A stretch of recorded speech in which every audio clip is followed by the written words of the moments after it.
Good morning. Good morning. All right, let's get into the show. Thank you guys for being here. I had to push the show back just slightly, okay, because I had to go make a run right quick, and I'm back. But thank y'all for being here. Let's go ahead and speak to everyone, and then we're going to get on into the show because we have some great topics for you guys. All right. So let's see who's first. Felicia is first. Good morning, ma'am. Good morning. Flower Bloom is here. Shaquanda is here. Lisa Bell is here. Good morning. Good morning, Big State. Good morning, Ronnie. Audrey Williams. Good morning. Sheila Bennett. Good morning. Denise Slade. Good morning. Tabitha Lester. Good morning. Kim Jones. Good morning. My top flight Mars Scorpion Misses in the building. Good morning. D Nice is here. Tam C is here. SD Warren. Good morning. Let's see who else we got. DDS is here. Good morning. Cassandra is here. Good morning, Cassandra. Let's keep scrolling. Verdi Tulu Taylor is here. Jamelia 4K is here. Sheila Washington is here. Daisy Lewis is here. Bernadette Clemens is here. Kim Yu is in the building. Good morning. Brown Eyes is here. Felicia White is here. Good morning. Said, did the show move back to 9:15? No, I moved it. I had to move it because I had to leave to go pick my son up. Okay. So yeah, I moved it back slightly, but we back on track. Okay. Good morning. Good morning. Stacy Lang is here. Good morning. Sharnice Darling is here. Good morning. Alexis Hardeman is here. Good morning. Carla Van Zandt is here. Juju's World is here. Mary Jacobs is here. Good morning. Sylvie Blow is here. Good morning. Good morning. Good morning, Miss. Is that shite? I don't want to say, is it shit? 17? Okay. All right. The Chosen, good morning. Cheryl Williams is here. Good morning. Good morning. Maria Perry is here. Good morning. Playtime is here. Janet Driscoll is here. Carla Burrell is here. Mary Jacobs, good morning. Good morning. Flower Bloom. Deborah Johnson, Just Damn, is in the building. Good morning. Tamara Walls is here. Macaline Davis is here. Miss Honeybee is here. Sexy Brown Bone is in the house. Good morning. Living with Purpose is here. Shirley Terry is here. Marion's Favorites is here. KBR, my other type flight models in the building. Good morning. Good morning. Simple Mom Family TV. She is a content creator. Good morning. Good morning. Faith Williams is here. Mercy Tender One is here. LaShonda Allen is here. Good morning. My other top flight, my Tyra, is here. Top flights are in the building this morning. Y'all better not act up, honey, because baby, they will swoop down and get you. The Angie B is in the house. Good morning. Good morning. Good morning. Good morning. Easter Washington, I think I said already, but good morning again. Susan Christopher, good morning. Good morning. Tara Christie is here. Good morning. Good morning. My other top flight is in the building. Sweet Essence is here. Good morning. Good morning. Said love you, family. Love you right back. Okay. Thank y'all for being here. Let me go ahead and set my my mode right quick. Y'all pardon me for having to back the show up. I know you guys were ready, sitting on ready, but I had to scat out of here right quick and go get my son. He does not feel well at school, throwing up and shit. Okay. I asked him this morning, did he feel well enough to go? He said, yes, I want to go. Because y'all know they're having Christmas festivities and stuff at school. So he wanted to go. I was like, okay, we'll try it. Child, he done got to school and got to throwing up and whatnot. So I had to go scoop his ass up. Thankfully, I don't live far from the school. So I was able to go and snatch him up and bring it on back. So he's in there in his bed, chilling, watching TV, resting. I gave him some medicine and he should be good. All right. So, yes, if I have to go off camera a little bit, it's probably because I'm going to check on him. He's right across the hall. Okay. Yes. All right. But let's get back to the show. Everything said in the video is alleged. And in my opinion, all right, meaning don't take none of this ish. Thank y'all. Thank y'all so much. All right. It's a stomach bug going around, obviously, because according to what they were saying in the office, some other kids had to go home as well. So something he caught at school because I'm fine. His father's fine. So he ain't catch it at home. It definitely happened at school, but he'll be all right. Said, yes, Spirit Week, my baby. Yes, honey, they got all kinds of stuff. And then later on today at 5, they got something else going on. So I'll see how he feels later on. If he feels better at around 5, then we'll go to the little festivities. If not, child, I ain't want to go anyway. But if he don't, I'll be like, good, because I ain't want to go. But if he feels good, then we'll go. All right. And then they got other shit going on. So we'll try it. I'm going to play it by ear. All right. But thank you guys all for the well wishes for my baby. He is resting and we're getting into the show. All right. First topic. Y'all know I love Black excellence. Okay, let's get into it, honey. These two right here, I absolutely love. So let's get them up on the screen so we can go ahead and give them their props this morning. I said, lights out the house. Yeah, well, I got all that. Y'all know I'm a germaphobe, so that shit is already going down, right? We got the lights on and all that going. Humidifiers and all that going. He's straight. Trust me. He's right across. We're upstairs. His room is upstairs. My office is upstairs. So all I gotta do is walk across the hall, and he's right over there, child. So he'll be all right. My son is tough. All right. I got an athlete in my house, so he's tough, child. But let's get into it. Courtney B. Vance, who is married to Angela Bassett, okay, he received his star on the Hollywood Walk of Fame. He deserves it, all right? Absolutely. I love me some Courtney B. Vance. I really loved him in The Preacher's Wife. If you guys, I know you probably saw that movie like 1,000 times like myself, but he played in a few other movies as well. But the role that I remember him most in is Preacher's Wife. So shout out to him for getting his star, okay? And he and Angela Bassett been together since forever. She still looks great. Like you would not think that she's even in her damn 60s, but shout out to them. Let's get into it, child. Okay. Supporting her man. Shout out to him for that. Okay. Yes. So, of course, we can't hear anything. I thought it was going to be some sound. That's them and their kids. That's them and their kids. Give me them shoes, girl. I like them. Cute, right? Nice family, nice looking family. So shout out to them. Daughter need to be a model with them those long legs, honey. Daughter need to be on somebody's runway with them legs, baby. Okay, but shout out to them. Beautiful family. They're celebrating their dad and husband for his star. Okay, so shout out to Courtney B. Vance. Let's move along. Yeah, I'm gonna move that down. All right. Okay, yeah. All right, next topic. We're still in this is our only political topic, and then we're going to jump into our other topics, okay? Don Lemon, honey, goes off on Trump. Y'all president, not mine. All right, slamming Rob Reiner. I hope I said it right. Reiner, I think it's Reiner. Rob Reiner, hours after his unaliving, said that you have no couth and you are an immature child. You are a bigot, a effing racist, and a small child, not a penis child, not going there. Let's get into what he had to say, because baby, he went off. Y'all ready for this? Shout out to Neighborhood Talk. Trump, fuck you. Just fuck all the way off. What an asshole and a small-minded, small dick shit to do. Wow. Like you have no couth. You are an immature child. You are a bigot, a fucking racist, and a small penis asshole. Wow. Yeah, I said that. Just hateful and delusional. And you have the nerve to be upset because people were critical of Charlie Kirk's, what he said before he died, how he talked about black people and women and all, and you have the nerve to be all up in arms about that. Just fuck all the way off. That just shows me that you were just grifting off of Charlie Kirk's death. But you don't give a shit about respecting someone when they die. You don't care. You care about yourself. You know what, Donald Trump? Fuck you. Just fuck all the way off. What an asshole and a small-minded, small dick shit to do.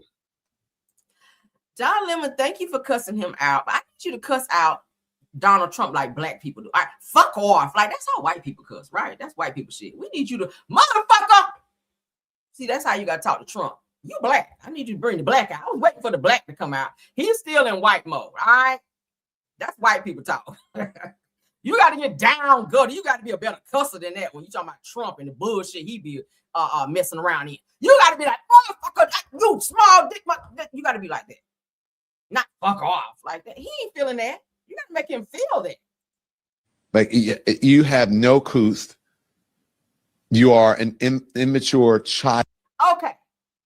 We already know what Trump said. We read it already. You guys can go over there. I ain't about to read this shit again. He was very disrespectful, okay? This man literally lost his life by his son who unalived him by way of starving. Like, that's a horrible death. All right, it's a difference between being pow pow, like that's kind of like instant. But when a person who was supposed to be your child, who you brought into this world, is standing over you with a knife and takes your life, like that's some different shit right there. Okay. So Trump, you are a heartless bastard for the things that you said about this man and his wife. All right. In this time of bereavement, y'all know their families watching this shit. So you're supposed to be the president. You're supposed to lead by example. So for you to be that disrespectful in a time when these people are mourning the death of these two people who were prominent figures in Hollywood, to be exact, it's a hot ass mess. It's a hot ass mess. You got to do better than that, Trump. You are a bigot, a fucking racist, and a small penis asshole. Oh wow. Yeah, I said that. Just hateful and delusional. And you have the nerve, to be upset because people were critical of Charlie Kirk's, what he said before he died, how he talked about black people and women and all, and you have the nerve to be all up in arms about that. Just fuck all the way off. That just shows me that you were just grifting off of Charlie Kirk's death. And you don't give a shit about respecting someone when they die. You don't care. You care about yourself. You know what, Donald Trump, fuck you. I love it. Like when you started out like that, that's when you know that he is definitely irritated by Trump. All right, when you started sending us off like fuck you, like you already know it's about to go downhill from there. Like what else can you say after that? Okay, you got to go ahead and cuss him out after that. But shout out to Don Lemon for snapping off on Trump because he thoroughly deserved it. All right, for those of you bread eaters out there, I do not eat bread. But for those of you that eat bread, we got to give you guys an update, child, because you got to be safe. Bread is not safe no more. You know why? Because motherfuckers is out here putting blades in bread, right? Shout out to It's On Site. Razor blades reportedly found inside loaves of bread at a Mississippi Walmart, prompting police investigation and immediate shelf removal. Imagine getting your bread out, get ready to make your good old ham and cheese sandwich, and you ain't got to cut the shit because the blade already in it, right? So let's go ahead and get into it. A disturbing situation unfolded at a Mississippi Walmart after razor blades were reportedly discovered inside loaves of bread.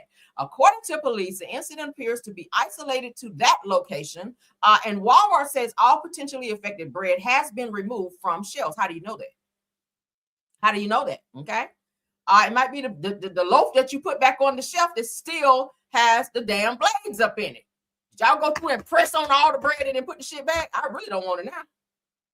But customers who purchased the bread from that same store on Monday are being urged to inspect their items before consuming. Now, authorities say that the investigation is ongoing and no suspects have been identified at this time. Now, you guys do have Walmart. Y'all have cameras like hell. I mean, if y'all can catch Devin Keith and they're stealing and skip scanning and shit, why y'all can't catch the person that was up in here putting the blades up in the damn bread? Okay, I ain't never heard nobody want no damn blade bread up in here. But so they said that this is not a recall, but a store-specific safety incident under police review. Y'all need to go and look at your cameras and see if there was anybody suspicious over there playing around over there by the damn bread. Because how did blades get up in there? Did it happen at the fucking warehouse where they were making the bread? Was somebody up in there crazy just decided that, hey, I'm gonna take a few people out with this damn bread? Or did somebody come up in there with some damn razor blades in their pocket and decided to open the bread up and to slide it up in there to the damn bread? What happened? Damn. Now, y'all know some years ago, there was this incident where you guys may have heard about it, where they were urging people to be safe whenever and be cautious when you go to pump gas, because people were putting dirty needles under the thing. Like when you get ready to press the gas to put gas into your car, there are dirty needles where people were being stuck by needles, like dirty needles that people were like wedging up under there. So when you press it, you get stuck and possibly catch something. Okay. Damn, what's wrong with people? We're living in a day and time now where you have to really watch everything and everybody. And then when people start tampering with your food, that's a different thing.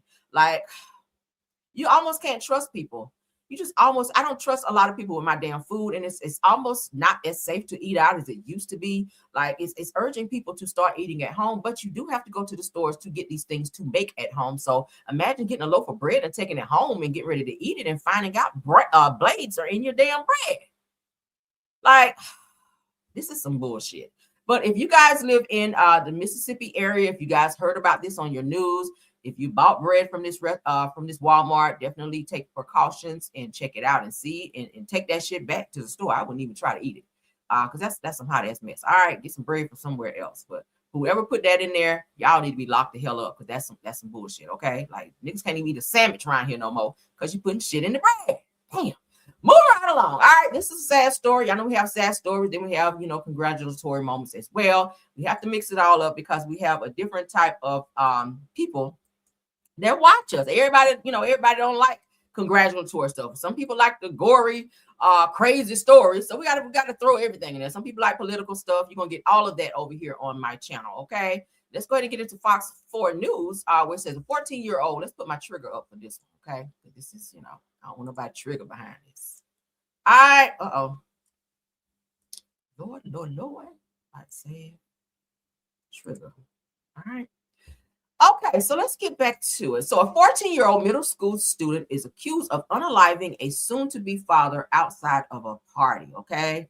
Nowadays, it's not safe to argue with people anymore. People are not arguing like they used to. It used to be where you could say something to somebody, you could check somebody and move on with your day. Nowadays, honey, if you check the wrong person, they will spin the block on your ass or maybe unalive you on site, okay?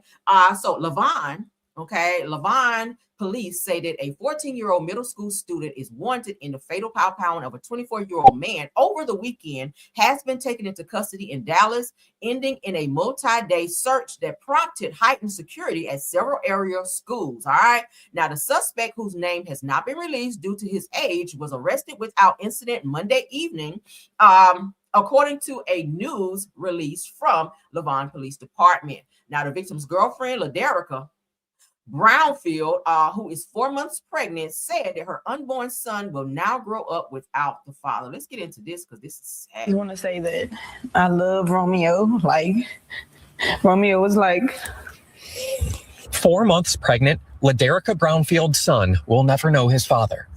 Romeo was like my best friend. Anytime I was going through something, I could call him. That's because the father, 24-year-old Romeo English, was shot and killed by a 14-year-old boy who's on the run. I lost my child's father, and now my child has to grow up without a father. Police in Lavon, northeast of Garland, say there was a somewhat spontaneous party that popped up at a home off Wellington Drive Saturday night. English and the 14-year-old suspect had some sort of argument. A short time later, English was leaving, but witnesses tell police the 14-year-old shot English multiple times at close range. Then the teenager fled. We don't believe that this individual has any reason or intent to come back and attack anyone in our city. The 14-year-old is a student at Community Trails Middle School, but has not shown up to school since November 11th, according to the district. It says the teen was reported as a runaway earlier this month. First of all, I don't see no minor being that smart to keep running from the police. And then if it was a minor, where did the gun come from? A 14-year-old with a gun? And how did he get it? What was the parents? Many unanswered. Let's stop there. All right. A lot of these kids who wind up in the gangs, it's very easy to get a pow. It's very, very easy. If you hang around the right people, the gang, honey, that's what they have, or pows. When they go out to do their bullshit in these streets, honey, they have pows. So trust me, whether it's a stolen pow, whether they got it dirty off the street, scraped out the serial numbers, they can definitely get one. So if he's probably part of a gang. For him to be out here on that kind of time, not sure why he's this angry and running around powing someone because of an argument. But again, parents, get to your kids, know where they are. They should not be out and about during school time, school hours. They should be in school, and you should make sure that they're in school. And if they're not in school, I know a lot of the schools now, if your child is absent from school, you should get a phone call to say, hey, your child was not in school today. Where were they? Please contact the school or please contact the office so that we can figure out what the hell is going on here. You haven't been to school since November 11th. Like, seriously, where are the parents in this situation? I am happy, however, they caught this young man who was 14. His life is getting ready to forever change because you took the life of someone else because of an argument. Like, let's continue. Questions for Brownfield's mother. As long as my child is fighting, I'm fighting with her. Police believe English and the suspect barely knew each other, possibly meeting that day or just days before the party.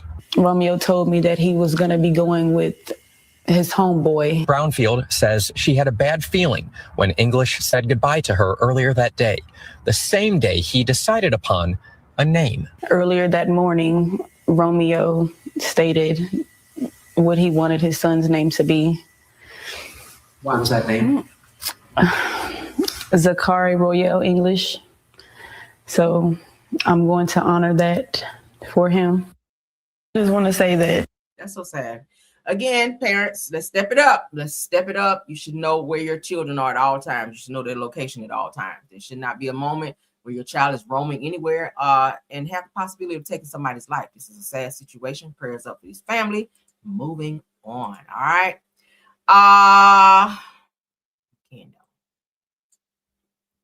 Let's move along. So we got to spin the block. We do have an update on this topic here. We talked about, I'll leave my trigger up just because for this topic here. We talked about this young man yesterday who was seen throwing rocks at his mother's car because of some mental issues. We have to spin the block on that because, like I said, there is an update. So video shows a teen who threw rocks at his mom, apologizing after being involved in an altercation while in DHS custody. Okay, let's go ahead and look at the video and then we'll read up after that. Okay, shout out to Neighborhood Talk. Love you. I love you, Mom.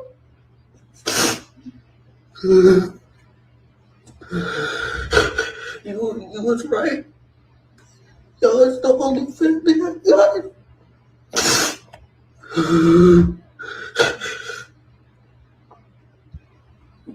You've been the only one that's been there for me.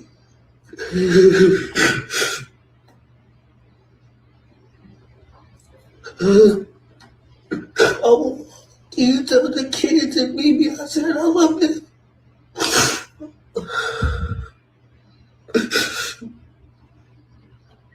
He kept telling me to stop and I didn't.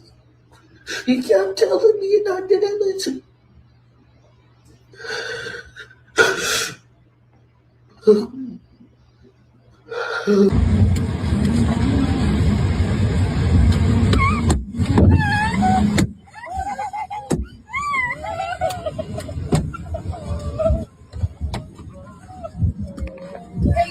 I love you. I love you, Mom. So obviously you see he has some mental issues. He's very emotional. Most people who have mental issues, their emotions are up and down. 1 minute they're fine, the next minute they're very emotional, the next minute they're very violent. Again, if he's not on some type of medication to kind of balance him out, then he's going to be that. I think he misses his mom because he is in DHS custody. He had an unfortunate situation where he became violent with the people he was staying with, and it looks like they fought back. He does have some bruises on his face with swelling, as you guys can see. He might have had an episode and just blanked out. You know, he might be schizophrenic or have some type of mental something going. Well, he does. We know he has something mental, but he kind of snapped off, and it looks like whoever he's staying with, they just was not putting up with that shit, and they fought back. He is a very big guy, okay, and he definitely could do a lot of damage if he is not controlled. But it looks like they may need to move him from that particular family and definitely get him into some very good therapy and on some medication. Definitely. I said yesterday, I don't feel that it's safe for him to go back home, being that there are younger siblings in the home who were, as you guys could hear in the video, when he was throwing the rocks at the car, they were very, very afraid. So I don't think that's a safe space for him to be right now at home. The mother is afraid of him as well, which is why she had him removed from her home. So he definitely needs to be in a space where he can be watched, he could be monitored, medicated, and get the therapy that he needs, because he is definitely going through it. I don't want to see this young man wind up in a situation where he is unalive, because not every home, child, even though these kids are foster kids, they don't put up with that shit. You put your hands on somebody, honey, they gonna fight back. They be like, fuck some mental issues, bitch, it's on.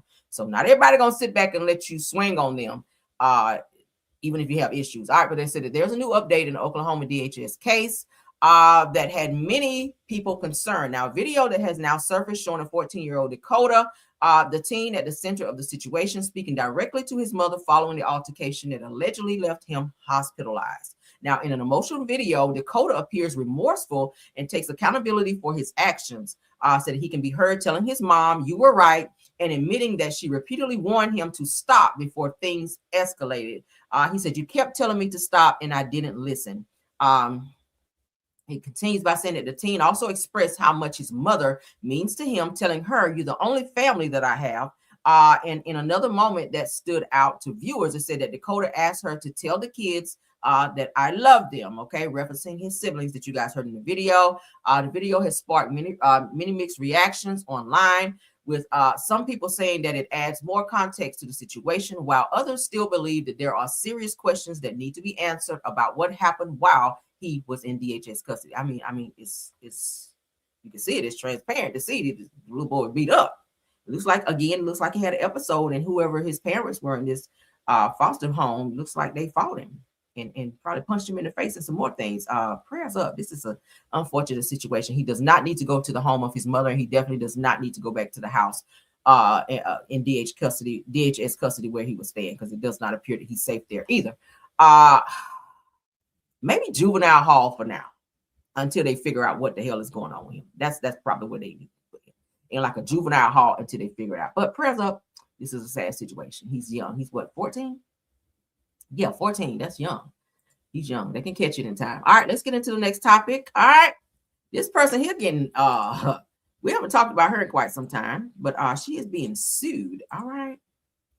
Child. Whitney Houston auntie over here. Dionne Warwick, honey. And I never thought I'd feel this way. Her.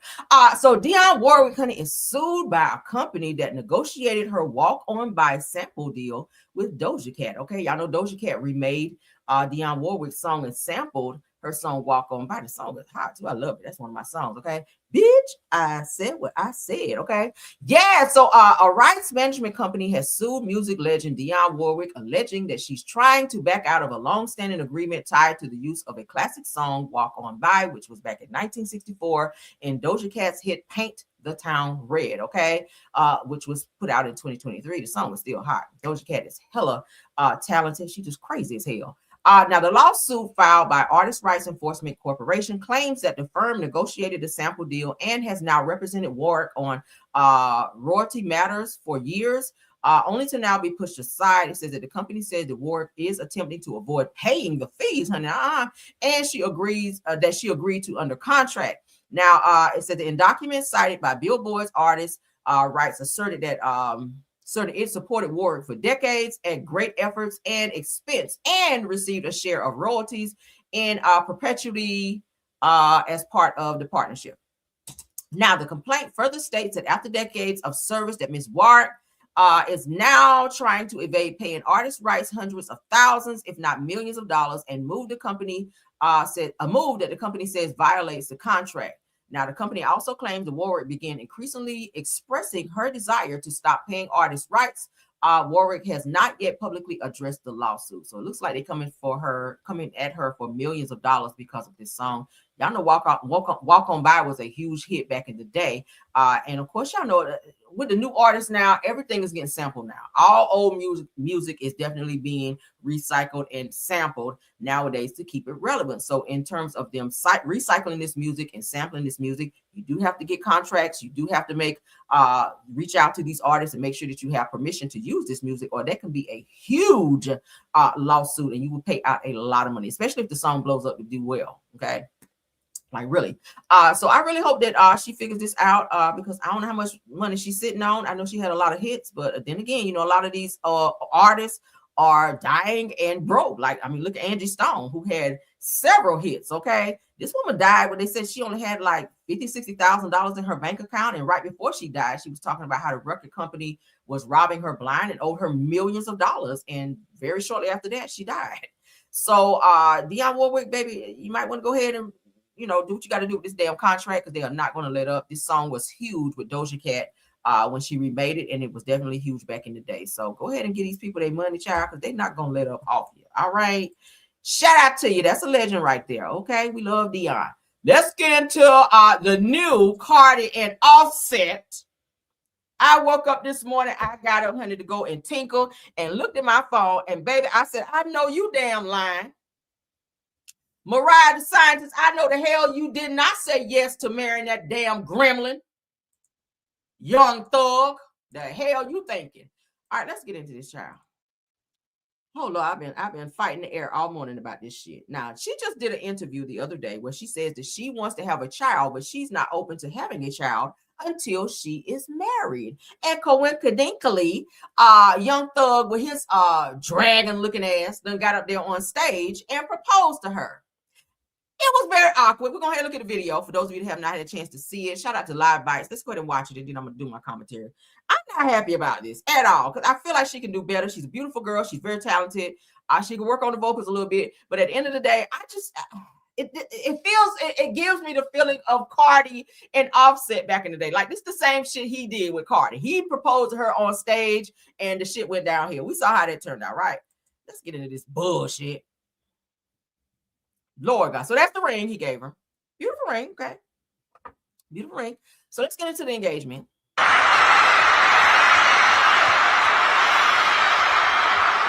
Pardon me if I roll my eyes a time or two. All right.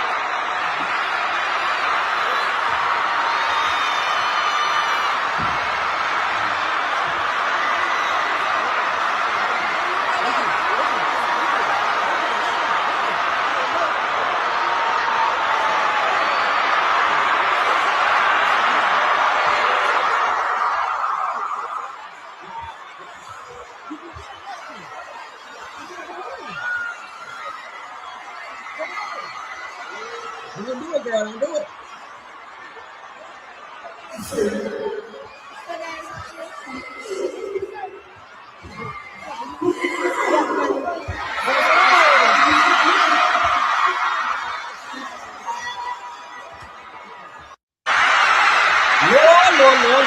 All right, so we got the rest of it. So I had to do this because this is like a bird's eye view, okay? But I was just like, girl, of all the people you could have married, why him? Like, this nigga done cheated on you, disrespected you. Like, let's go back to the jail calls where he openly admitted that other women were coming to see him and he was trying to sleep with other people. And oh my God, just disrespectful as hell, okay? There's more, child. Stay with me. I'm not happy about this shit. I was like, Mariah, I know damn well you ain't fall for this shit. Now, you too smart for this, okay? You supposed to be a scientist. Scientists are supposed to be smart, but you're not showing it right now. So let's get into the interview that she did, okay, days ago, where she done sat up here and said, oh, you know, I want to be married if I have a kid, which that's great. I like that part. But him, let's get into it. As you say, I want to settle down, but I still want to work. What does that mean? Like babies and everything? I want to be married. Okay. And I want to have... Did everybody get the memo on that? That's the... I hope so. And listen, that's my plan. Okay. I can't speak for everybody. That's my plan, though. That's what you're doing. That's what I'm doing. But besides that, I still definitely feel like babies. You want a lot of kids? I want a baby. Are you like a big family girl? Like you want a lot of kids? Well, I only have one sibling, my sister. She's my manager. Yeah, but clearly you're close. No, you're not close. She on your nerves? Too close. You too close. We too close. But yeah, I just want at least one. At least one. I'll start with that and see how I can manage. Then. So what are we thinking right away? You're about to get to it?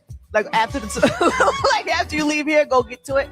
Or you want to do marriage first? You want to do marriage? I want to be married first. Yes. I really do, because I don't know, maybe I just want a commitment that doesn't involve an obligation to a baby. You know, I just want it to be like, you're already obligated to a baby. Don't he have 3 kids by 3 different baby mamas?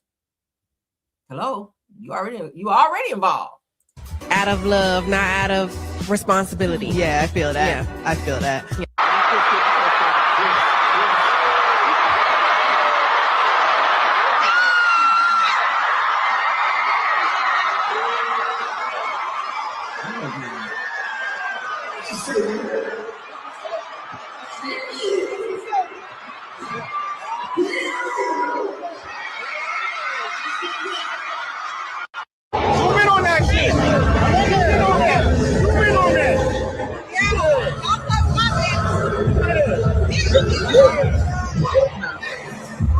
Next 5 years, you say, I want to settle down. Think about it. I want to say congratulations so bad, but y'all know I don't like being fake, okay? Being fake. I don't like being fake. I just don't. Mariah, girl, and I just started being a fan of yours, and this shit just really blew me back, like literally like blew me out of my chair to see this shit. I woke up and I was like, Lord God. Lord, why? That's great. I love the ring. Okay, you together. And love the word. Child, you can do so much better. That's why it's so important for fathers to be in the child's life. Now, I know they said her father was in her life. He was supposed to be a police officer and all this other stuff, but maybe he won't there enough. I'm going to say that. Maybe he won't there enough. Because this shit right here, I cannot. So what it reminded me of, and I had to go ahead and pull the video. Okay, what it reminded me of was Carter and Offset when he did the shit, when he proposed to her, because that's what it gave me. Okay, let's go ahead and get into it. J Views Daily. All right, here you go.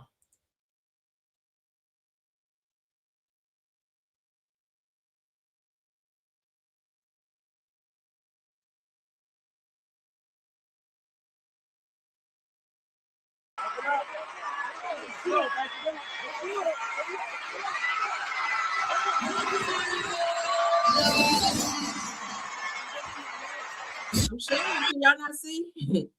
I'm sharing. Hold on. I'll do it again. It said share. It said I'm sharing. All right, let's do it. Let's do it. Let's do it. I promise you I'm sharing.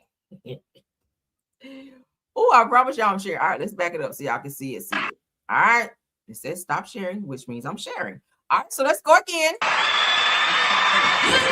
It's Cardi B and Offset when they got engaged. So when I saw Mariah and Young Thug, this is what it reminded me of.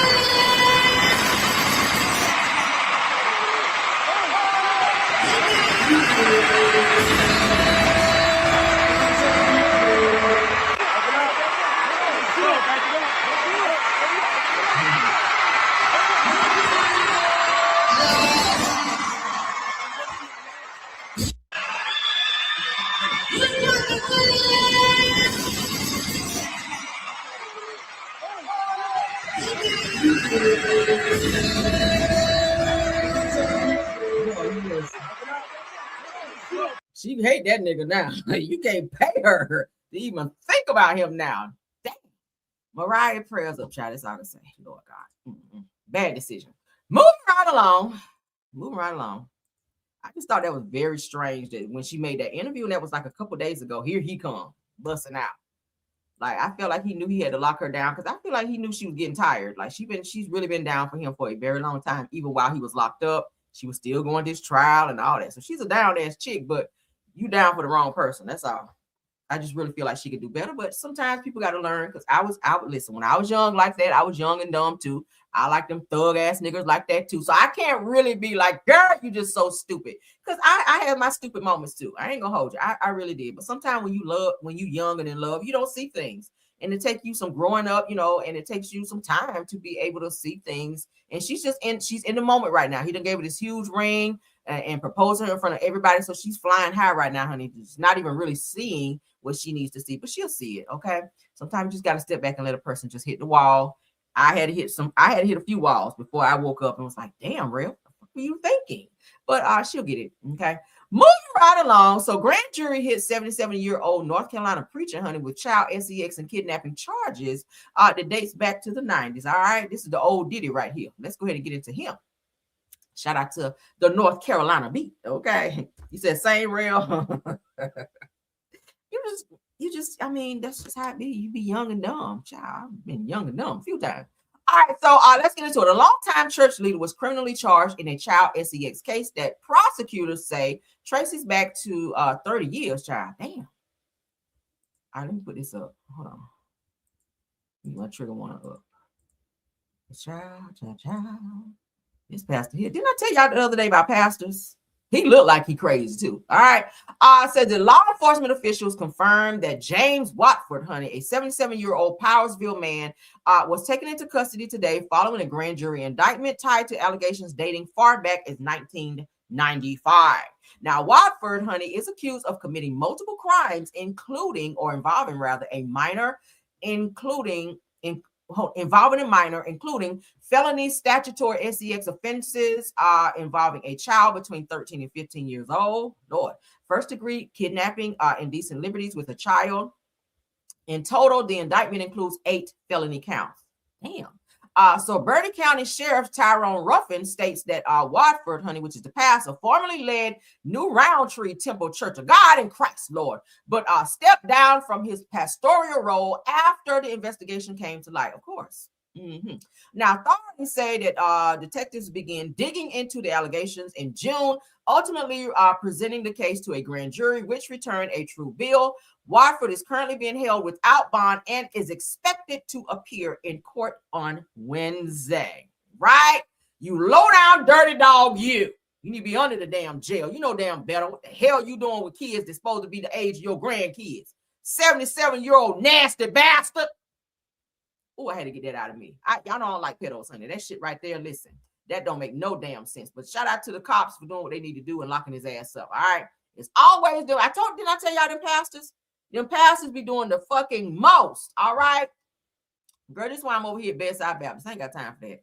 This is why I'm at Bedside Baptist now. And that's why I'm gonna stay until I find a good church home. All right. And I watch my other pastor. I watch my pastor from back home on online. And I get my good word from him because he give a good word, honey. But child, these pastors be doing the fucking most. But let's continue. Right, nasty, right? What you want with a 13-year-old? That's a damn child. Can't no 13-year-old say shit to me, okay? But hello and goodbye, and barely that. All right, be like, where your mama? Go somewhere. All right, speaking to me for. I only want you to think I'm thinking about your ass. 13 and 15. So another woman comes forward, you guys. Now, yesterday we talked about OT Genesis with his nasty ass spitting in a woman's face because she turned him down. All right, you trying to holler at her, and she won't think about his ass. So he turned around and spat in her face. So another woman has now come forward with similar allegations against OT Genesis and claims that he went as far as threatening to unalive her. Y'all hear this shit? He's crazy. He needs to be locked up, okay? Yeah. So now in a post shared on Twitter, a woman says that she believed Isabella, and she also claimed that she had similar experiences with OT Genesis last year in Miami. Now, according to her, she says after she politely declined giving him her number, she says that the situation escalated and left her traumatized. She goes on to say that she's never spoken publicly about the incident before, but felt compelled to share after seeing Isabella's story. Now, Isabella is who we talked about yesterday, who she says that OT Genesis approached her and she told him she was not interested and refused to, show him any interest. And he spat in her face because he was upset that she turned him down. I don't know why this nigga think that he is. I don't know who he think he is, but yeah, he literally disrespected her. This is the girl from yesterday, Isabella, who came forward to say that she was spit on by OT Genesis. Okay. All right. Okay, so that's what we already read this yesterday from Isabella, where she said he approached her at a best friend's 25th birthday party and she turned him down and he spat in her face. So this makes the second woman now to have come forward to say that OT Genesis tried to holler at her. She said no. He sounds like he has a problem with rejection. He has issues with rejection. When a person don't want to give the number or holler at him or, show him some type of attention, then this is what he does. So he definitely needs to be locked the hell up because those are assaults, okay? Especially if you are threatening someone's life, that's a crime. Spitting on somebody is a crime as well as threatening somebody's life. It's never that serious. Like, I got to die because I'm not interested in you and I don't find you fine. I gotta die because I don't see you as being fine and I won't give you my number. Like, is that what it's coming to? 2025 women? Is 2025 coming to that to where you a guy try to holler at you and you be like, oh, boy, bye. And you gotta be down there at the funeral home behind that shit. Child, bye. But anywho, moving along. All right. I'm pretty sure there's other women out there that he's done the same shit to. Okay, they coming out the woodwork now. Hopefully some charges will get put on his ass if more women come out and speak out, okay? Because that's crazy. That's why you need to get you a good taser. I got one. I don't leave home without it. I got a taser and I got that heat and I keep it with me. Just in case some shit pop off, because you don't ever know. When you got to use your shit out here, all right? Tase the shit out of you. Come up on me with that bullshit. But let's continue, all right? Because it ain't about me. Moving right along. Shout out to Novik. So this guy here, okay, ex-former Michigan high school, Sharon Moore. He's a coach, okay? He was out here messing around with a Becky and threatening her life and everything because she rejected him. While we're talking about rejection, and his ass got fired and everything, and he got charges where he is pending. He got an ankle monitor on now. But he was seen out with his wife, who was still with him, child. The Beckys don't really ever leave. But he ain't got no more money, so she'll be gone pretty soon. So it said the former Michigan high school, Sharon Moore, high school coach, Sharon Moore and his wife, Kelly, were spotted out together publicly as Sharon visited his lawyer, okay, following his arrest of confronting his mistress for exposing their affair, which cost him his job. Okay, so y'all remember he went to her house, threatened her, and told her, "Hey, yo, we're gonna be unalive today, and I'm gonna do it." And she called the police in his ass. Thank God. So he's been married since 2015, and the couple shares 3 daughters, including a newborn, as you guys can see them pushing. Now, despite challenges and intense scrutiny, Kelly continues to stand by his side. Girl, no. If he threatened to take her life, I ain't staying there. I'm sorry. I don't give a hot damn how much money he has. Obviously, he has some mental issues. I get it. People want to stay and keep their family together. She's like, oh my God, I have a newborn. Maybe she's looking at it like that. Like, I got 3 kids and, you know, maybe she's a stay-at-home wife or something. I don't know her reasoning for staying, besides being crazy and dumb and desperate. But she got CDD. She's crazy, dumb, and desperate. Hopefully something wakes up in her to where she gets the fuck away from him because he is psycho, okay? He broke up in the mistress' house and tried to unalive her because she exposed their affair, okay? So he is, like I said, facing a lot of charges, and they allowed him to come out with the ankle monitor, but he is, as you guys can see, going back and forth with his lawyer. That's them.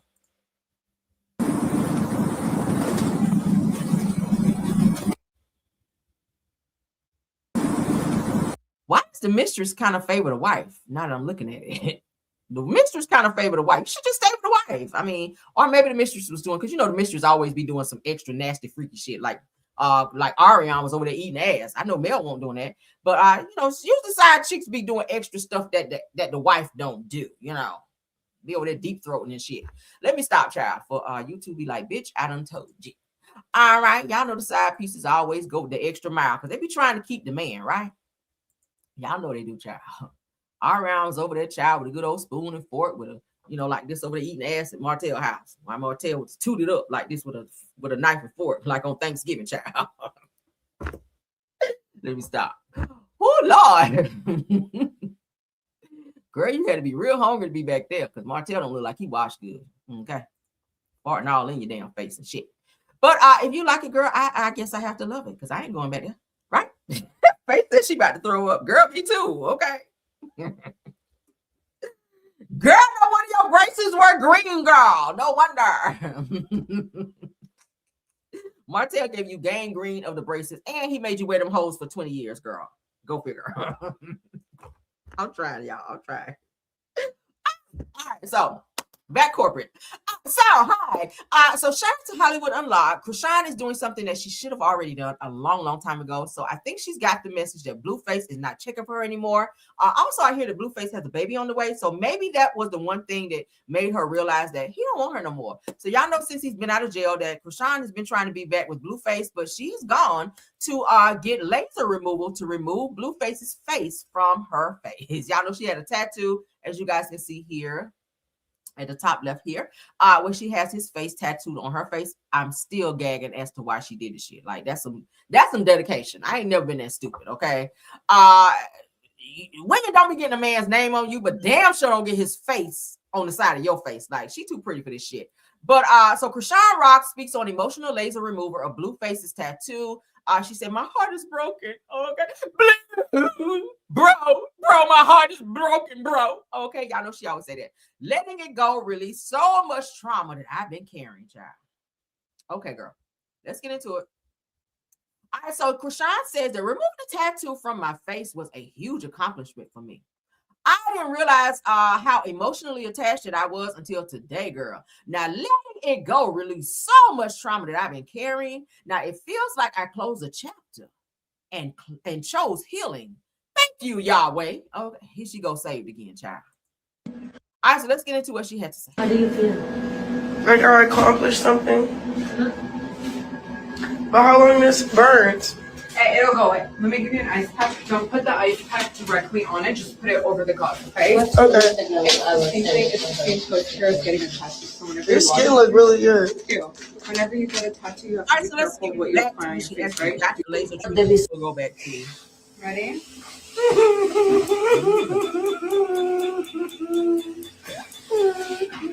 You okay?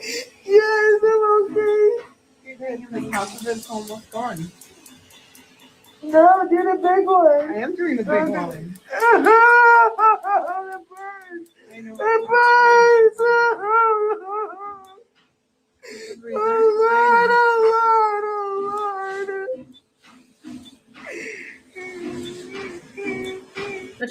you guys don't know, if you have tattoos, having it removed hurts worse than getting a tattoo. I have 8 tattoos, so that shit hurt. But having them removed really, really hurt worse because you know they're using a laser and it's like really hot, like going under the skin. And then they're putting a little like thing over top of it. It really does hurt. So to have it, imagine having it done on your face, like where the skin is very sensitive. Oh my God! So girl, You're halfway done. You want a break? No, keep going. That's what I get. That's what I get. Okay. Oh my God. Jesus.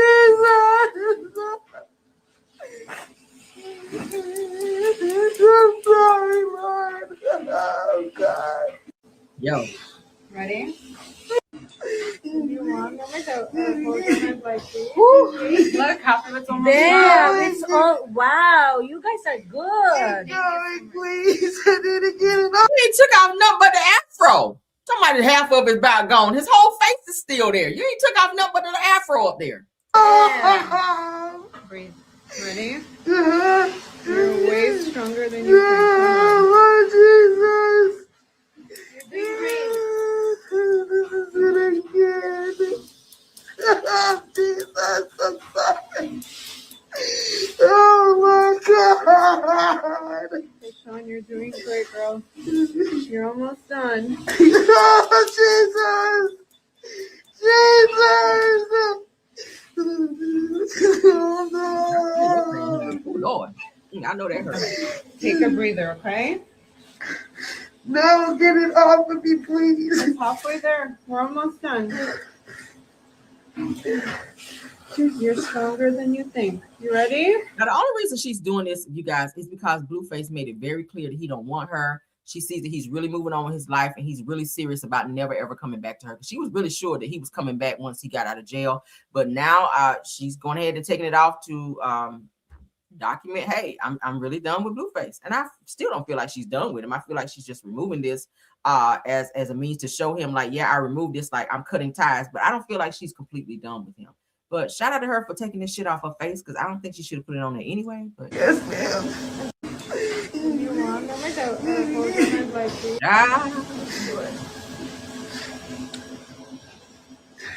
I know that. Ready? I'm right here. I'm right here. Hold my hand. Hold my finger. Girl, he trembling. You I know. oh my God. I know. Take a breather. Ready? Let's do it. Okay, so y'all get the picture. All right, we about to watch this whole laser removal. Let's go ahead and get into what she had to say. All right. Move along. Like I accomplished something. But how long this burns?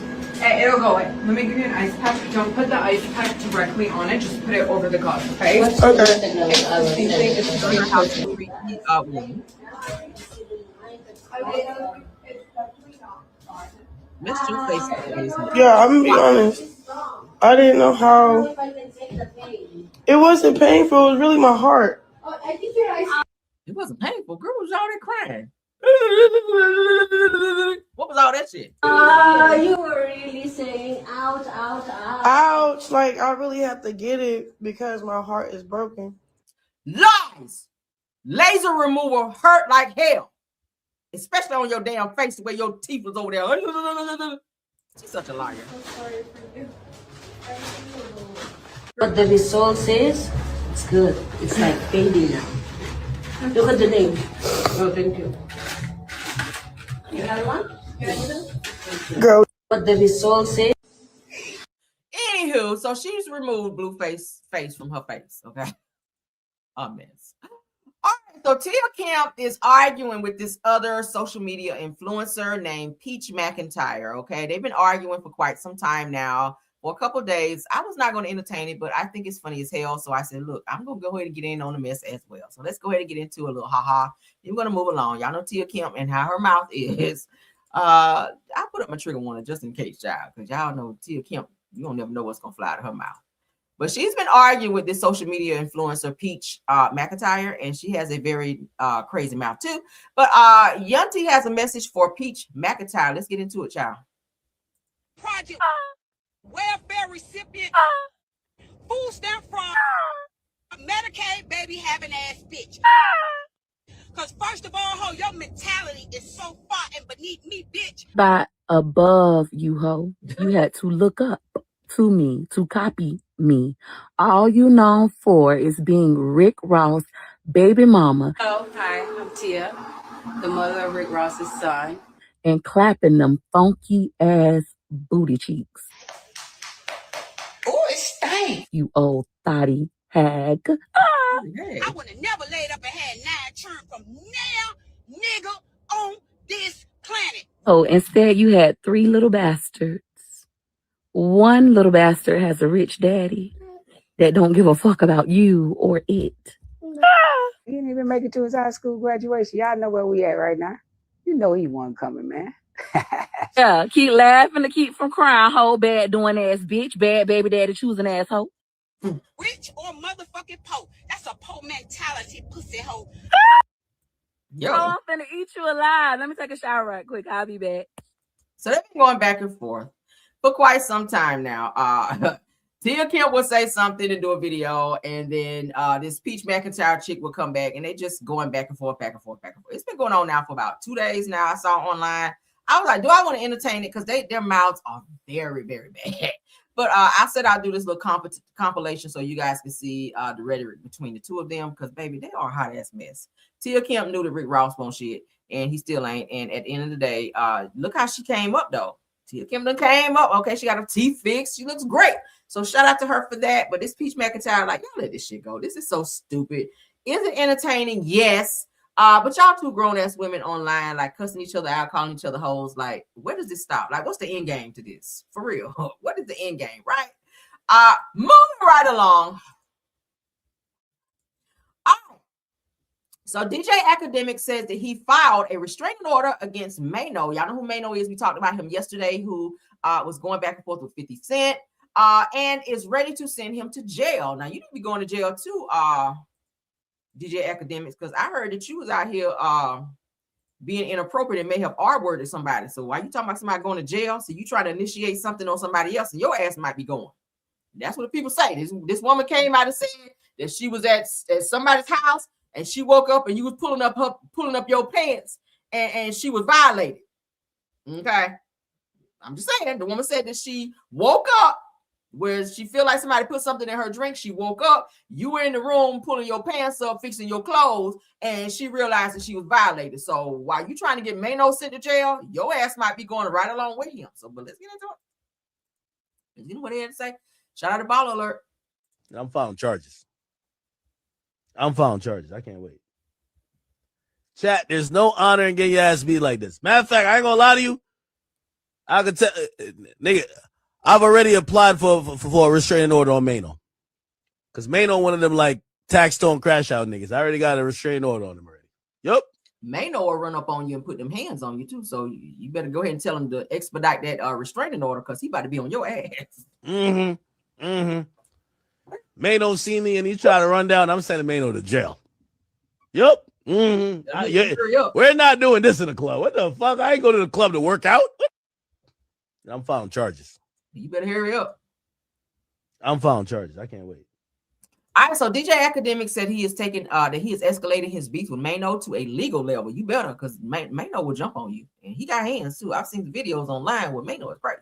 But during a heated live stream, Academics claimed that he has already taken steps to protect himself, alleging that he has applied for a restraining order against the Harlem rapper and is prepared to press charges if things turn physical. Right? Ooh, girl, you better expedite them charges, okay? He said, I'm filing charges. I cannot wait, child. So Academics told the viewers, said the chat, there's no honor in getting your ass beat like this. Okay, then I tell y'all, said that the media personality made it clear that he has no interest in handling the situation through physical confrontation, because you can't fight.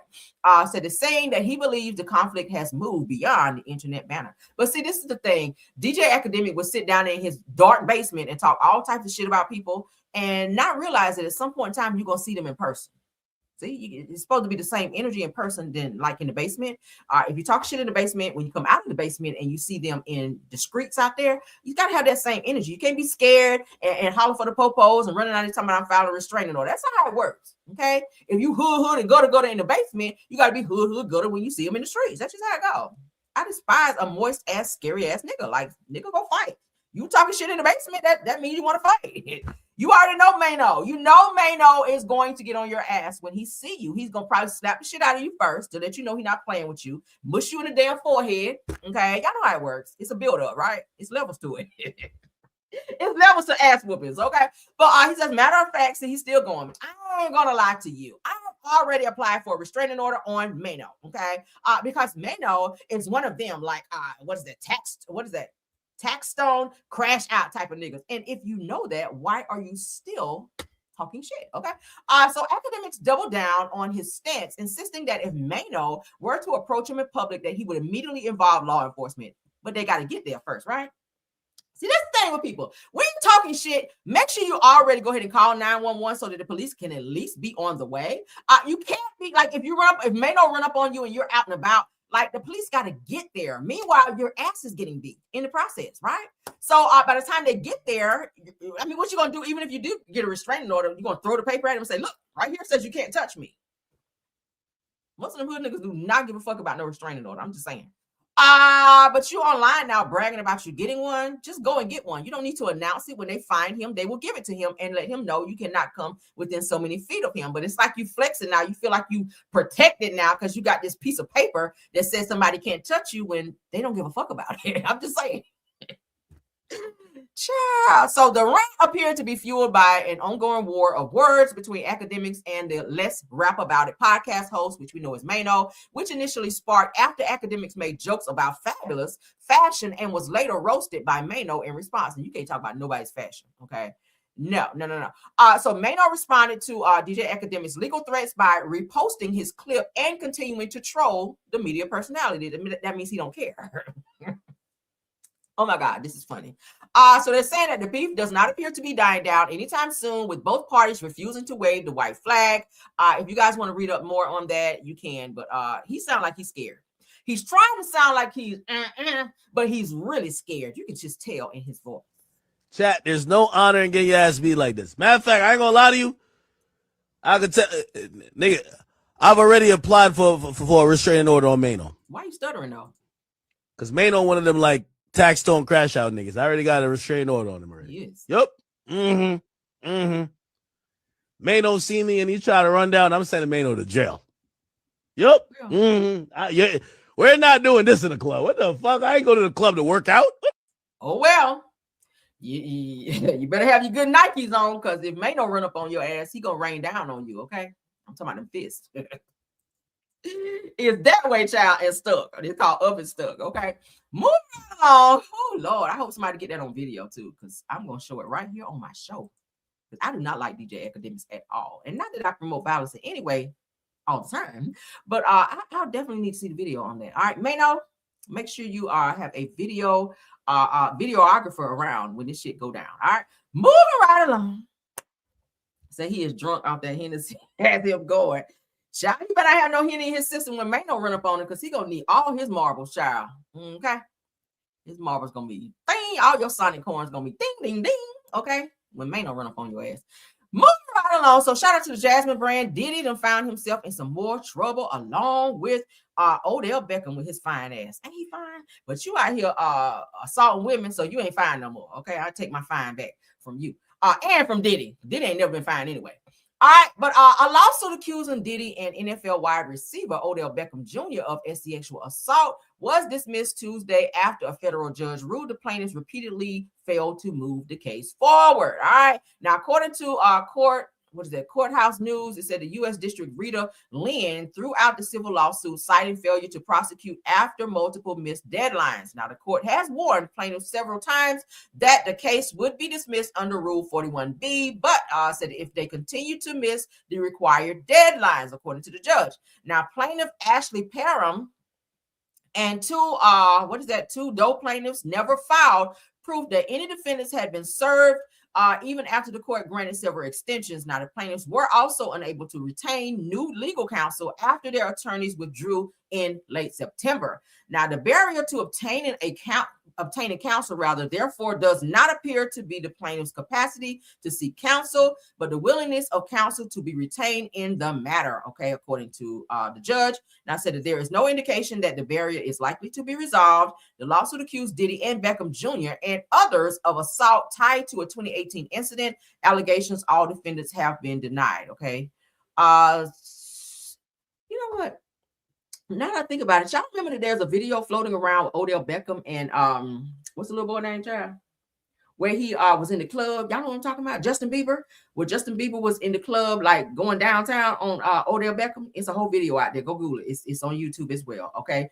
Look up Odell Beckham and Justin Bieber. And somebody turned the lights on and it was videoing it. And it was one of those Diddy parties. So Odell Beckham fully hung around Diddy a lot back in the day. He was at a lot of Diddy parties. So it does not surprise me if there was some type of sexual assault allegations against Odell Beckham, because you were in that same circle running with Diddy. We already know what happens with anybody hanging around Diddy. Okay. That's what they do. Like you were doing some nasty shit to Justin Bieber, which you had something to do with him being fucked up out here. Walking around here looking like Sonic the Hedgehog with his damn hair all over his head, drugged out and crazy looking. All right. But let's move along because somebody else is after Diddy's ass, and I am happy. Okay, the more the merrier. All right. First 50 Cent was on his ass. And now DJ Vlad is on Diddy's ass. And I am happy. The more the merrier. Get his ass. All right. So DJ Vlad is going to be exposing Diddy. So it seems that some type of interview he's going to be doing is going to be further exposing Diddy, as if 50 Cent didn't already do it in the damn documentary. Like, damn, what else can be told about Diddy? So DJ Vlad obviously has some exclusive information, or is going to have it by way of someone that he's going to interview. Now I'm going to be watching his page to see who this person is that he's going to interview, because he did not drop the name or the source or what's going to be told as of yet. So it's going to be like one of those ha-ha moments, like ha-ha, ha-ha. It's going to be one of those with this interview. So DJ Vlad posts, Diddy is going to hate me for the rest of his life after I drop this next interview. Remember this tweet. Now, this was on yesterday at 3:58 a.m. when he posted that. So whoever he is going to be interviewing, obviously it's somebody that knows Diddy very well, or who may have probably been violated by Diddy, allegedly. It's somebody that knows Diddy and knows some shit about Diddy. So I'm definitely going to be watching out for this to see whatever it is. And when I find out, so will you guys. DJ Vlad always get to the damn information and to the tea. So I will definitely be keeping my eyes and ears open for that, because I love a good tea, honey. I love some good tea. All right, shout out DJ Vlad. All right, let's get into some reality TV topics. All right, we got to move it along. Lord. All right, Candy Birds. Let's get into Candy, honey. Candy did a live where she talked about she had to steal away from Broadway just a little bit to go home and be with her babies. Okay, since Todd out here telling people Candy don't never see the kids, and Candy's supposed to be gone for Broadway. I think she said like 3 months, so she's gonna be away from her kids for 3 months. But she was missing her babies, so she took a quick flight home so that she could see them and spend time with them. Y'all know she has 2 smaller kids, Blaze and Ace, and then she also has her oldest daughter Riley. So let's go ahead and get into that. Candy Burrs admitted that her demanding career often pulls her away from her kids, leaving Todd to parent alone. I probably want to say that out loud, being that you guys have a divorce hearing coming up and Todd is trying to take full custody of the kids. We definitely don't want to give him no leeway. But let's go ahead and get into this. Let's go. Shout out to All About the Tea. I snuck home this past weekend to see the kids. So just FYI, I am in New York for 3 months to do my my performances for & Juliet. So the way I do this is, obviously I have a huge support system at home, family, my babysitter, of course, Todd is there. And, everybody is helping and pitching in to make sure we make this as easy as possible for the kids. So, and then I sneak home throughout the time. And then the holidays, they're going to come up here. So they're going to be in New York for 2 weeks. So they're excited about that. Ace and Blaze are super excited to come to New York. This past week, Ace had his first basketball game of the season. So I was there for that. And unfortunately, they lost. He is not a big fan of basketball. Let me just say that. But Ace is great at a lot of other things. He's number one in chess club at his school. He's, he's good at soccer. He's good at other things. But basketball may not be his sport. But he lets people know that. So it's not like something he doesn't know. And Blaze, she's been living her best life. She was being fabulous this weekend in her fabulous clothes, being her fabulous self. She loves sleeping in mommy's bed. And so me and her, we, have our sleepovers in mommy's room. I snuck in the same bed where the threesomes go down. Ooh. Home this past weekend. So you guys know Candy is uber busy. All right. She is super, super busy. She's always away. I'll be honest with you. I feel like at some point, like Candy, you've been working, girl, like a Hebrew slave since you were a child. Like y'all know she got into the group Escape when they were teenagers. They were young. So you've been working, girl, since you were very, very young. My thing is, how many bills and responsibilities do you have, Candy, the way you still have to run like this? And I know you have a lot of businesses and things that you have to take care of on the financial end, but is it that important that you run as much now and be gone for months and months at a time? It's the same way it was when Riley was a child. Like Mama Joyce raised Riley. Candy was not around when Riley was a baby. She was touring. She was away like for months and months and months at a time. She stayed with Mama Joyce. That's why she got an attitude like her grandma. That's why she nasty like her damn grandma and acting and rolling her eyes and shit like Mama Joyce. Because shit, she was around her for her entire life while Candy was gone. And Candy would pop back in when she wasn't on the road and be mama, okay? And then she get her ass back on that tour bus and be gone again. So my thing is, why bring two smaller kids into the equation if you're not going to slow your schedule down to be there for them? Like it's going to be at some point in time where it's going to be regret later on where your kids are going to say, Mom, you weren't really ever home. That's the same thing Riley was telling her. Like, Mom, like you were never home. You were gone for 3 months at a time and we missed you.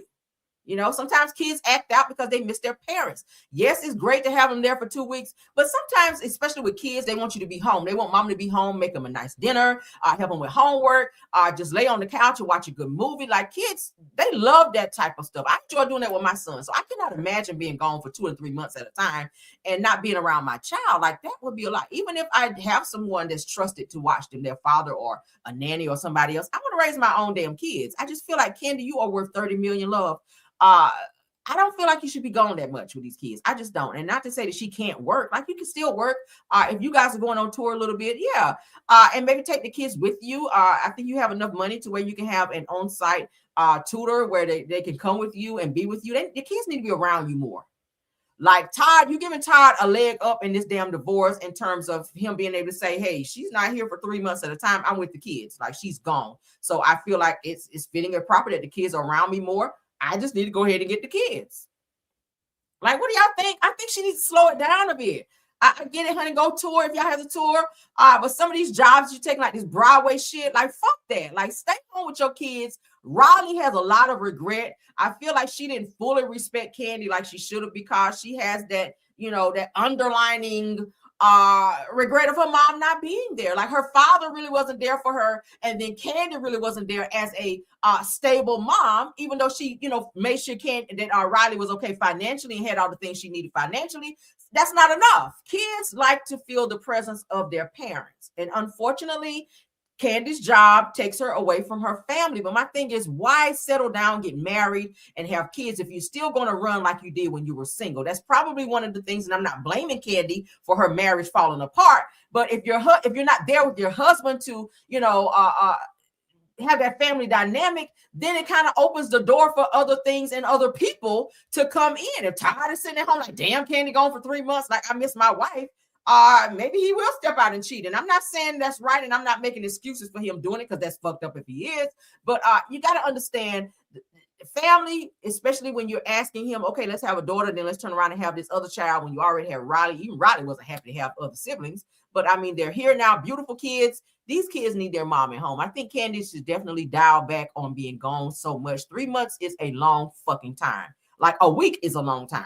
But think about being gone a whole 3 months from your babies, and I'm gonna sneak in and out. That's not good enough.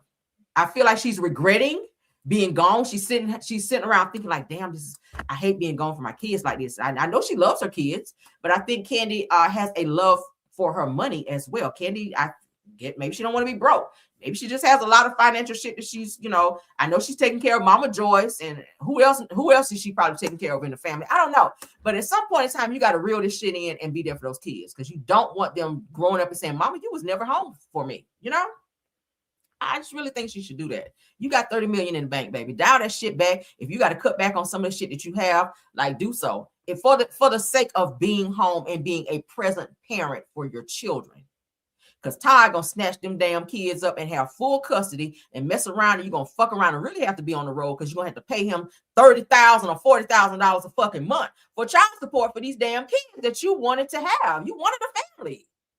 So how did you want a family and you're not there? That don't go together. So prayers up. I love me some Kandi, but that shit don't make absolutely no sense to me. It don't. You did the same shit with Riley, and you're doing it again to your other kids. Why can't you stay your ass at home? Like, seriously, okay? Move right along.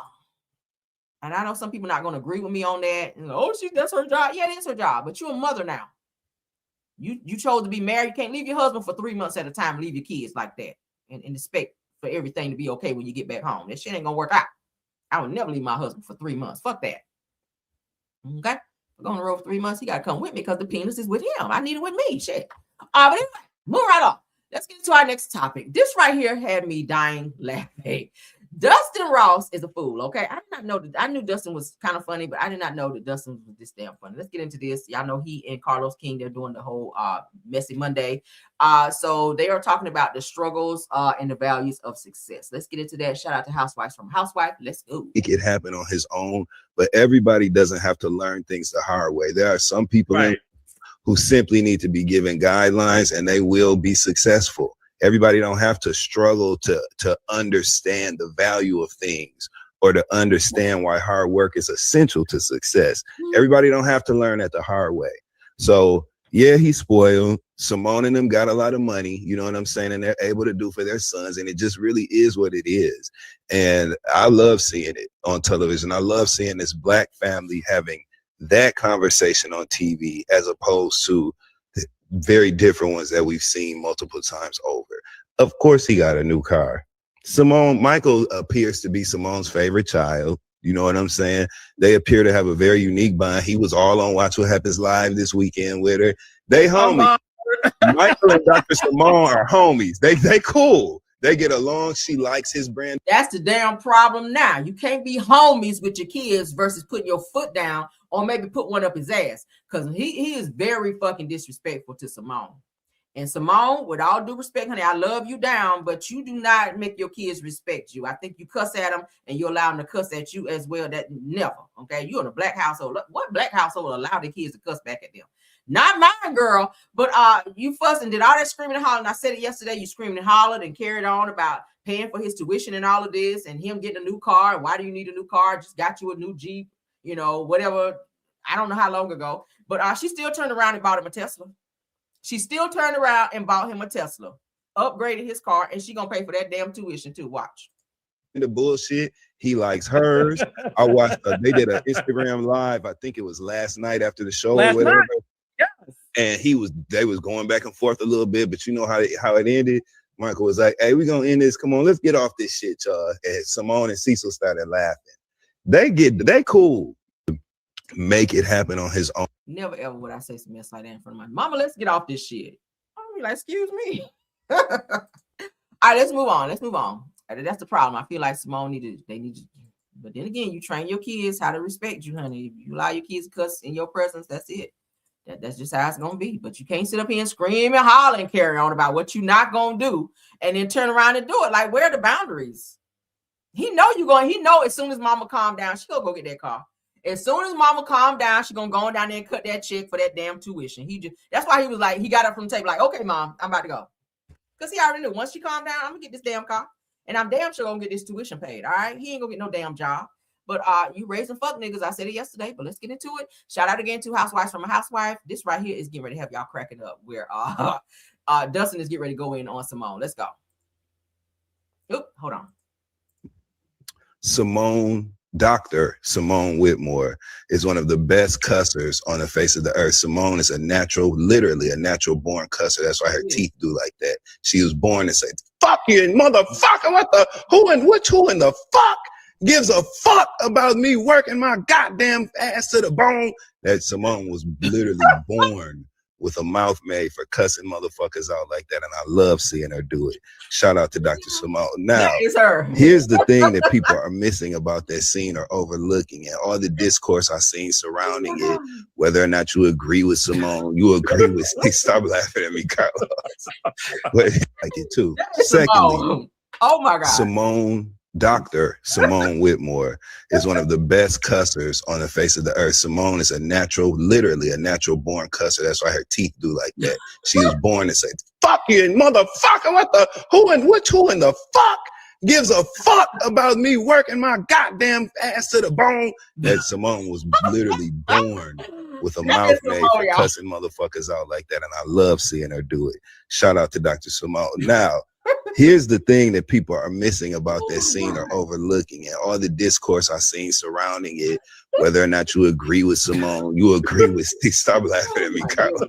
But I like it too. Secondly, he said that's why her teeth like that. Y'all know Simone got that overbite.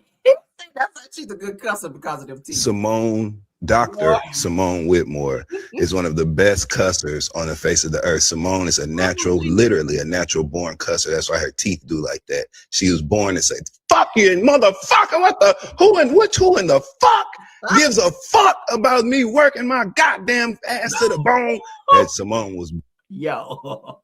Shout out to Dustin. Dustin, you did that. Because that is Simone. Simone get the hollering and she get the cussing, baby.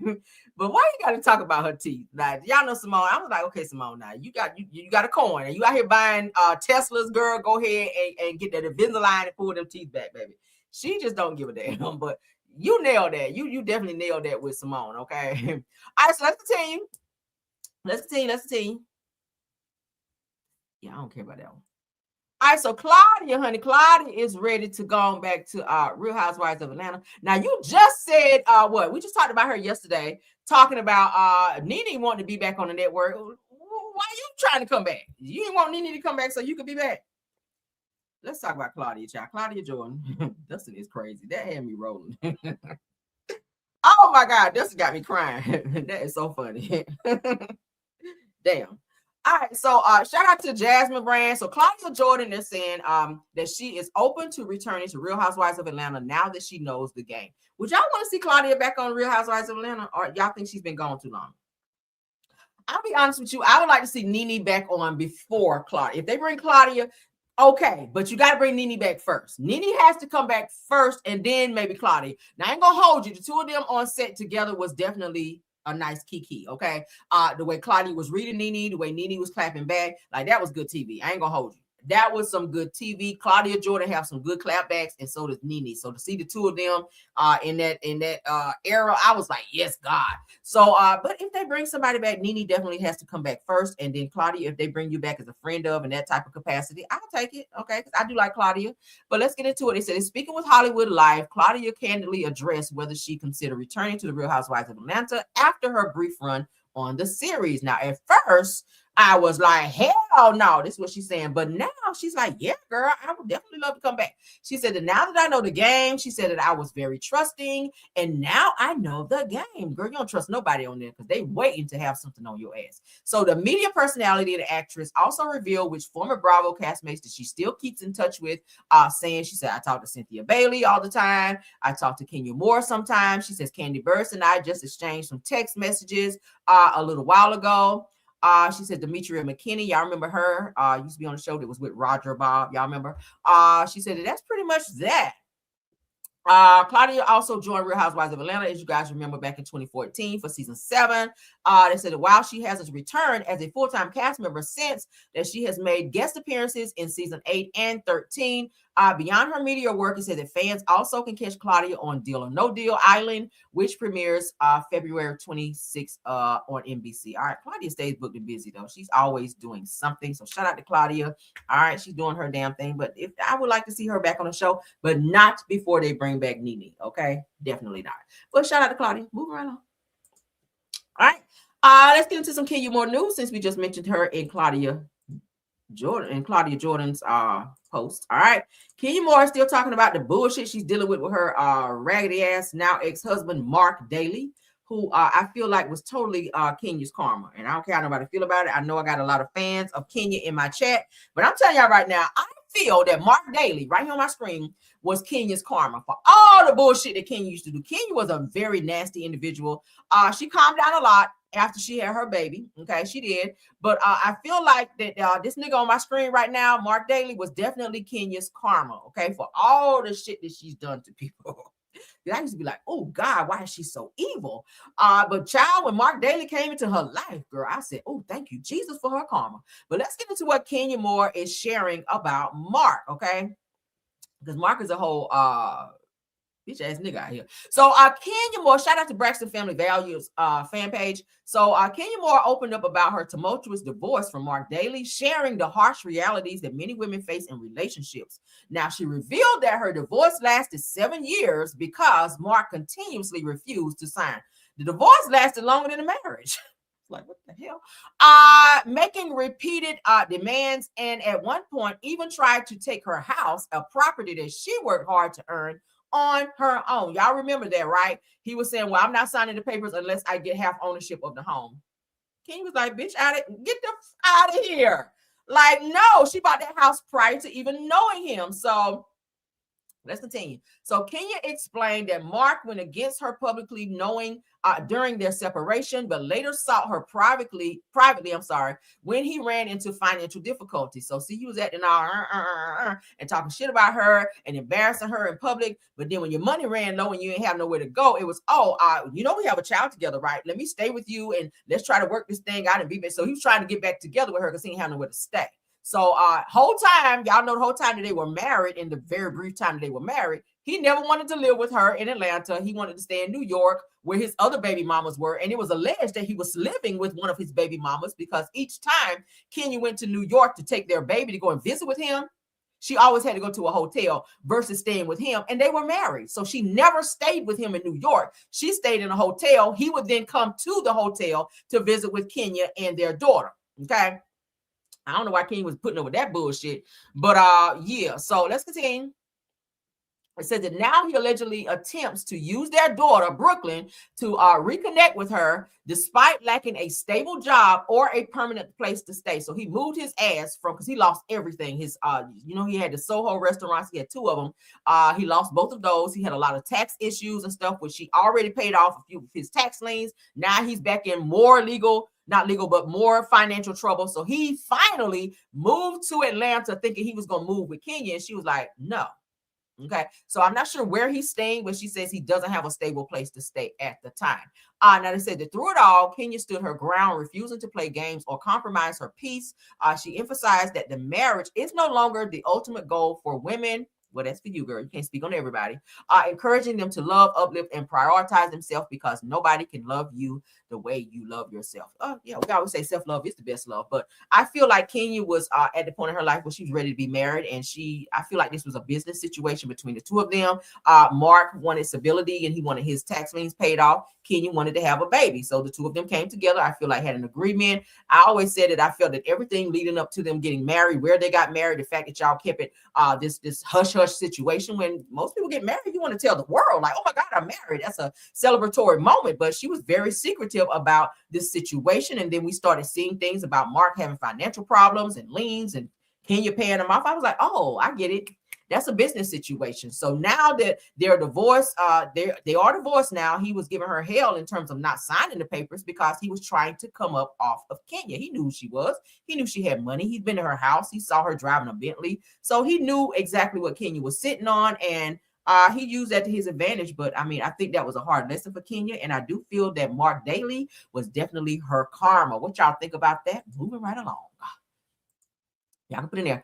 All right, so we were talking about tuitions and things like that. We have not talked about this person in a while.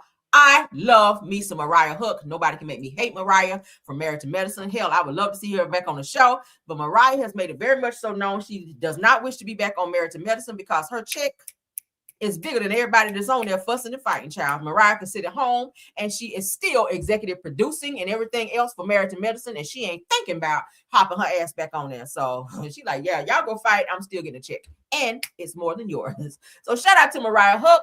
Mariah Hook shouts out the parents paying their kids tuition or supporting them while in college. So maybe this is like a little indirect dig at Simone, who was saying that she's tired of paying for everything for her kids and taking care of her kids and doing this, So you guys know that Mariah and her husband Aiden, they have children who are in college as well, and she talks about that. Let's get into it. Shout out to No Chaser TV.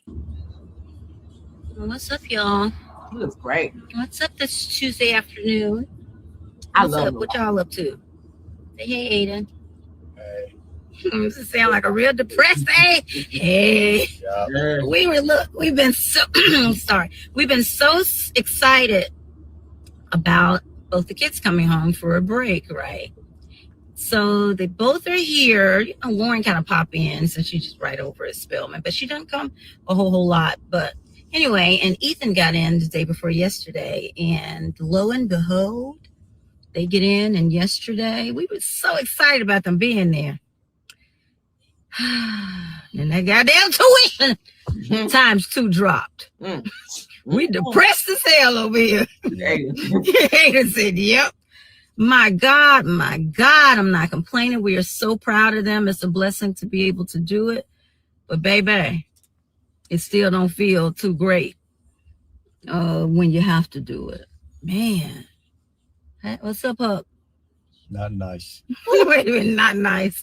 No, it's not that. We're blessed to be able to help them in this journey, in this next chapter of continuing their education. But baby, it ain't fun. It's no fun at all.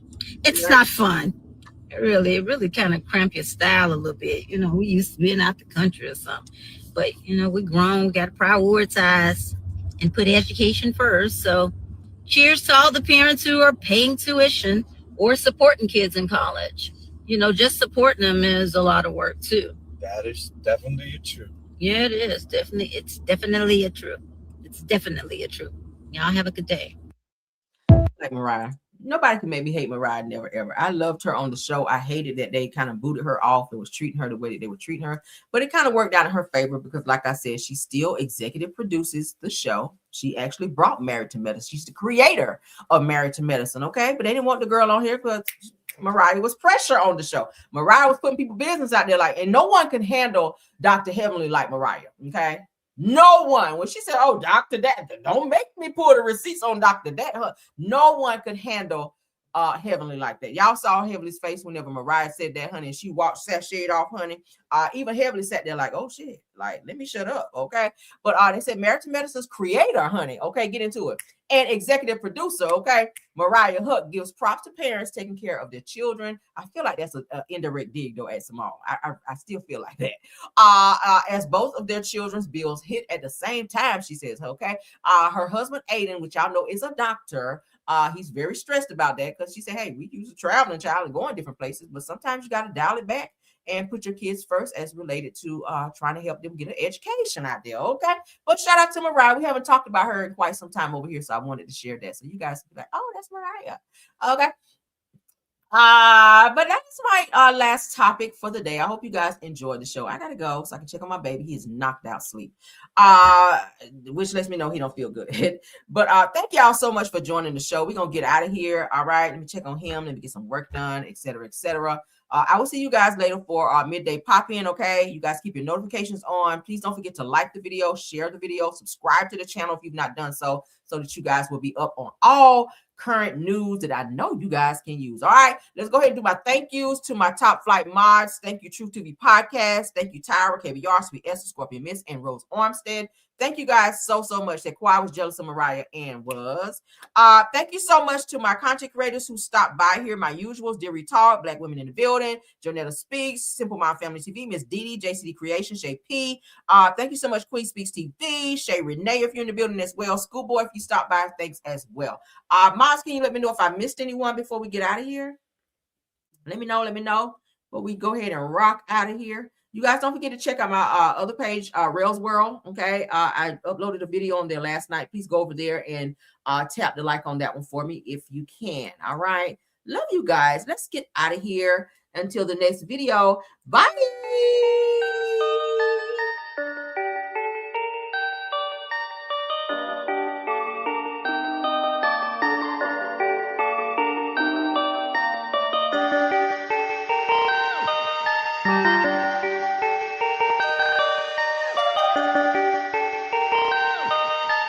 Perfect.